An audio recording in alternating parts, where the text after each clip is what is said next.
Step 6 o 7 degli ICP. Farci vedere che bombolone abbiamo alla top group, così speriamo di mettere quello più grande. Sì, vogliamo quello più grande, sì, no? Che forte che stanno allestendo i van per fare van life. Tutti i furgoni, perché va di moda van life adesso. Ah no, questo è un camper. A van life d'epoca. La Strasse non è in Corsi di tedesco a livello Strasse. Ah, che bella serata. Abbiamo in mente un calendario delle puntine per il nostro gruppo e soprattutto cazzo una gita in tenda, perché ragazzi, bello il camper, ma per me il camper è casa e io veramente i viaggi li vivo bici, moto, tenda come facevo una volta, hai capito? Per me il camper non è viaggiare. Van life in ti campi di Bayonne. Ah, che bello van life, il campo di pallone con nebbia di Padova. E la van life visse in casa di Marco, si vede anche al campo del Bayonne. Tururu, tururu, tururururu. Sempre Silvia Salerni a casa di Luca. Perdere l'identificazione di se stessi con l'altro quando si fa sale. Guarda che belli i cerchi del Lazio, e che i problemi sono due. Allora, il primo problema è che nei posteriori ho il gemellato, cioè non ci sta il discorso. E il secondo problema è che le angabonde offendersi e segui ciao. E 90 Padovana, non spengono le luci di mattina, porca puttana. No, quello a sinistra, quello è il sole. Io. Ho un pelo di sole, da quant'è che non leggevo più 11 ampere. Porca miseria. Hai visto il gatto? Ezio, hai visto la tarì? Che roba? È così a mezz'ora? Fate tempo a spirapolverare tutto quanto. Che misteri. Porco cane, l'autorità da guardia. Abbiamo fatto una bella partita. Sei soddisfatta?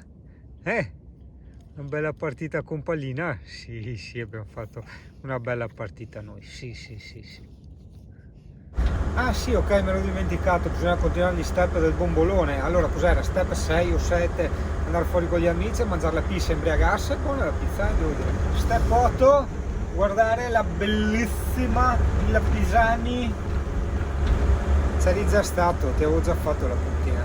No, è proprio semplice a van life d'inverno, quando sei fuori zona, sei tipo 3 dei rubinetti che mi ero segnato come funzionanti, sono tutti e 3 chiusi. Buono, adesso andiamo al quarto. Più che altro devo andare da un cliente domani mattina, volevo fare la doccia. Vabbè, sono di passaggio per l'area camper di Treviso, dai, mi fermo lì. E la van life in mezzo a un parcheggio, perché domani devo lavorare. Step non ricordo il numero, andare a Pedavera con gli amici a pinciarci tanta birra. Non so cosa c'entra col bombolone GPL, però purtroppo l'area camper di Segusino è sempre più selvaggia. Scarichi aperti, quando hai lo scarico apposito, cani liberi che rompono i coglioni. E un altro anche ad Adrio, un altro scarico libero, cioè mi è diventato il Far West. Cioè, non per niente, ma c'hai lo scarico, quelli comodissimi, sai, quelli con la griglia enorme, no? Che dovete mirare il tombino, che è qua a 10 metri, cioè dentro l'area camper. Io sono senza parole. Che poi è anche, io non ho mai capito lo scarico libero, nel senso che se proprio devi scaricare, che dici che non ho niente di inquinante, va bene, ma no che lasci aperto mentre ci sei che è spazzerato, che schifo. Tutto un altro panorama, adoro stare a camper, sì, guarda che roba, guarda se mi a lavorare in queste condizioni qua, fantastico, qua corrente, gratuita e tutto quanto. Ascolta ragazzo, guarda, quei blusi Casimir, guarda che simpatica sta roba, abbiamo ideato, mi pare che l'idea era partita da Marco, un calendario comune per le nostre uscite, dove noi del gruppo, questo te lo consiglio anche a te, per i tuoi amici, cazzi e mazzi, ci creiamo questo calendario, a tutti appare automaticamente cosa si dovrebbe fare, e ovviamente nessuno è obbligato ad andarci, però dice, guarda che il giorno tot vanno in quel posto lì, e che mi aggrego, hai capito? Il senso di sta roba? Ti ho dita, è spunto. Vedi, non è che è il... che bello, si carica a 71,3 ampere, non è che è il lavoro più bello del mondo, è che per me è il lavoro più bello del mondo, capisci? Che da anni che vado avanti a spiegare sta roba. No, roba del lavoro, a roba del per me, hai capito? Il per me. Scoprire è difficilissimo qual è il tuo per me. Cioè, tipo il CP, il suo l'ho scoperto, mangiare e dormire, vero CP? Caro CP da sì. Sì, caro CP, sì. Sì, è felice il CP che mangia sempre tanto bene qua. Con suo amico Singano. Ah, che la viscia. In cambio, scurese. Porca troia. Sì, bellissima quando mi punti il camper per entrare, eravamo là che giocavamo con la pallina, lei è andata dentro la porta, ha detto fammi entrare.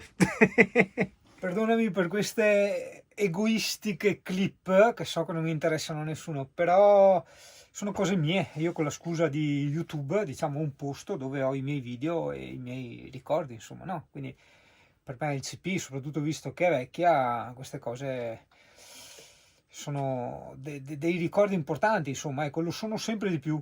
Sì, CP. No, tranquilla, tanto moriremo tutti, sì. Sia anche quel che ne guarda dentro il monitor. Non so se hai mai provato anche tu, no? Che pur avendo una vita, diciamo, attiva, felice, eccetera, proprio questo senso di frustrazione, questa sorta di senso di inadeguatezza, ossia quando tu stai facendo una cosa può anche piacerti, ma ti stanchi subito, ok? Quindi ero lì in Friuli perché dovevo cambiare il bombolone e taceva che gli amici qua si sono ritrovati in Brussa. E anzi, tanti di voi mi dicevano, ma è in Brussa, non torni più? Ecco, sono tornato in Brussa.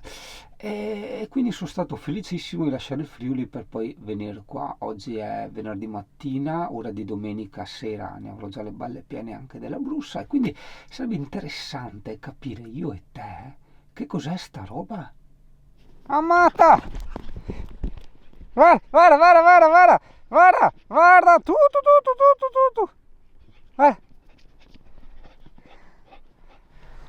Questa mattina mi sono svegliato e ho tirato un bellissimo rutazzo e lì ho provato questa sensazione di felicità, ma non tanto per l'eruttazione che ha liberato i gas intestinali che avevo, no, bensì per l'aver palpato con mano la mia fuga dalla vecchiaia. Che cos'è la vecchiaia? La vecchiaia è uno stato mentale acquisito dal desiderio di integrazione con la società.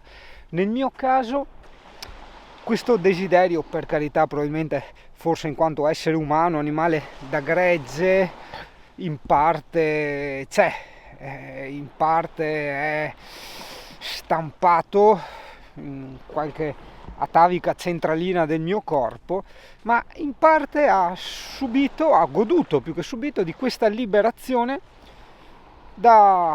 alla fine sì, si può dire, dallo stereotipo dell'anziano, dallo stereotipo della persona matura, che altro non è che una forma di austerità, ma anche di autoflagellazione, insomma di castrazione dei desideri, che non mi intendo solo ai desideri sessuali, ma ai desideri in generale, di fare il mona, di andare in un'altalena quando tutti magari ti guardano storto, eccetera. Vedi, quello è l'uomo libero, quello è l'uomo giovane.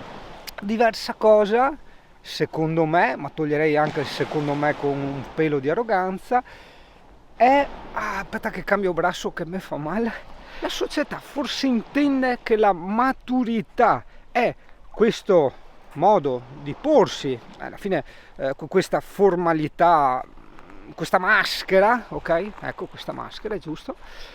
Oppure è la capacità di risolvere i problemi della vita e di condurre una vita coscienziosa e democratica nei confronti di chi si incrocia nel tuo cammino. Punto della domanda. No, perché veramente se devono andare tutti a remengo, delle serie persone sempre più stupide, ignoranti e pericolose, però basta che ne rute da prima mattina, per carità di Dio.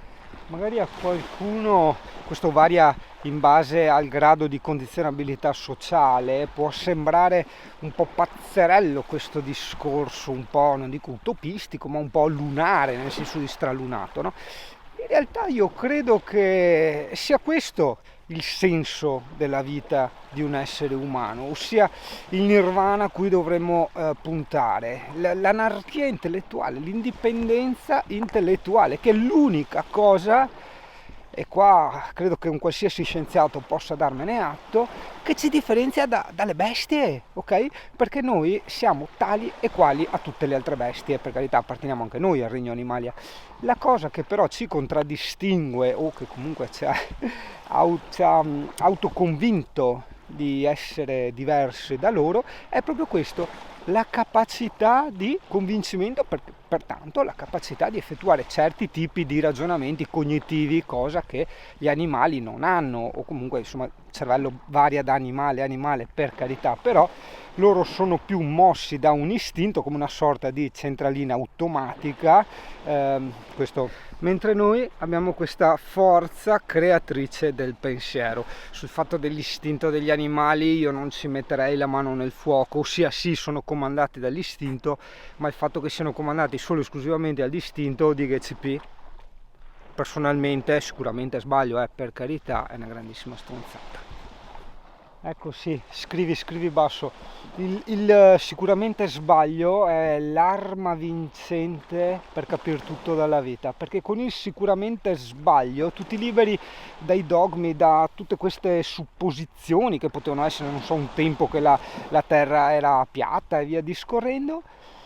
In questo modo tu, non avendo legami, catene di pensiero, non avendo preconcetti, sei libero di creare, o meglio scusa, sei libero di scoprire, e è scoprendo da solo, fuori da questi binari, che i nostri scienziati, pensatori, filosofi dell'epoca, spero insomma che quell'epoca, l'era del cinghiale bianco la chiamava Battiato, non sia terminata, e che si continui ancora a portare avanti questa cosa che ci contraddistingue dalle bestie. Il cane. Ciao questo cane! Cane! Ah!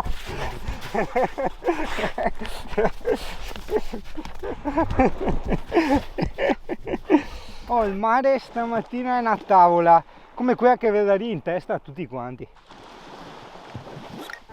Una gamba qua, una gamba là, gonfi di vino. 4 pensionati mezzo avvelenati al tavolino. Li troverai là col tempo che fa estate e inverno, a stratracannare, a stramaledire le donne, il tempo ed il governo.